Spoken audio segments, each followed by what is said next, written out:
बड़ी बात करेंगे हम लोग अभी जितनी भी आपकी हायर एजुकेशन के अंदर रेगुलेटरी बॉडीज हैं जहां से बार बार आपके एग्जाम में क्वेश्चन आ रहा है, उनका ईयर ऑफ एस्टैब्लिशमेंट और साथ ही साथ बात करेंगे उनके पर्पस, यानी कि वो किस चीज के लिए आए हुए हैं, और फुल फॉर्म्स पर भी डिस्कशन करेंगे। बस एक मिनट, ठीक है। सो हमारे पास में जितनी भी रेगुलेटरी बॉडीज हैं उसमें है UGC, all India council of technical education which is AICTE. फिर हमारे पास में national medical commission NMC, dental council of India DCI, pharmacy council of India PCI, national council for teacher education NCTE, rehabilitation council of India RCI, Indian council for agricultural research ICAR, and we have bar council of india bci, indian nursing council inc, and council of architecture कोआ। बात करेंगे university grants commission की, ये आपका जो है वो 28 दिसंबर 1953 के अंदर एग्जिस्टेंस में आया है, और इसके बाद ये by the act of parliament 1956 एक स्टैट्यूटरी बॉडी बना है जो कि कोऑर्डिनेशन करता है, डिटर्मिनेशन करता है, और जितने भी आपके यूनिवर्सिटी एजुकेशन एग्जाम्स हैं, रिसर्च है और टीचिंग है, उनके स्टैंडर्ड्स और मानक को मेंटेन करता है। All India Council for Technical Education नवंबर 1945 में स्थापित हुआ था, और इसको स्टैट्यूटरी जो दर्जा है वो मिलता है 1985 के अंदर। तो ये भी याद रखिएगा, ये इंडिया में टेक्निकल एजुकेशन को प्रमोट करने के लिए लाया गया है। नेशनल मेडिकल कमीशन जो है उसने रिप्लेस किया है medical council of India MCI को, और ये आया है आपका national medical commission act of 2019 जो कि 2020 में लागू होता है, फोर्स में आया है, और ये जो है जितने भी आपके मेडिकल रिलेटेड चीजें हैं इंडिया में उसको रेगुलेट करता है।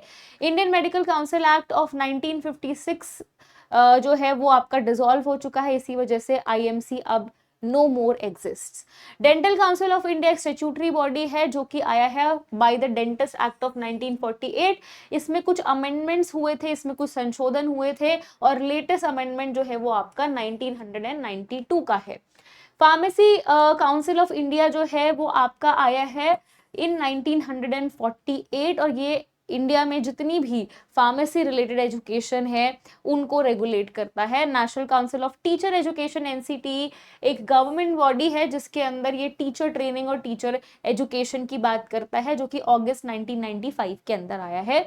Indian council of agricultural research जो है वो आपका स्टैब्लिश किया गया है जुलाई 1929 के अंदर। ये एग्रीकल्चर से रिलेटेड जो भी रिसर्च और पढ़ाई है उसको रेगुलेट करता है।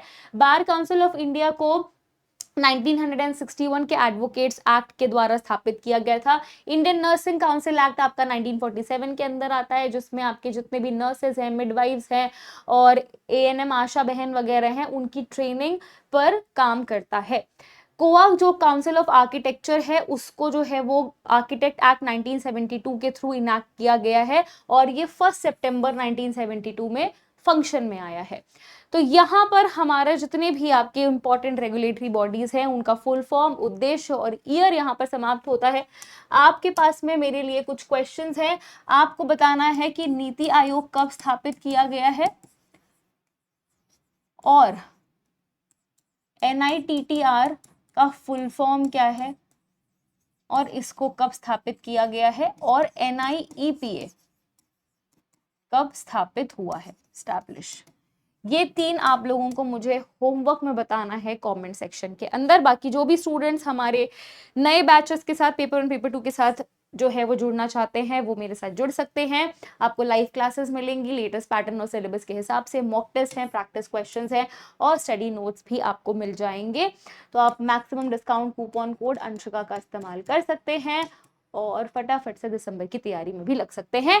बाकी जितने भी स्टूडेंट्स अभी जून 2025 की तैयारी कर रहे हैं उनको अगर ये वीडियो अच्छी लगती है तो जरूर से लाइक करें, शेयर करें और चैनल को सब्सक्राइब भी करें। चलो bye bye, take care everybody, I shall see you again in my next class.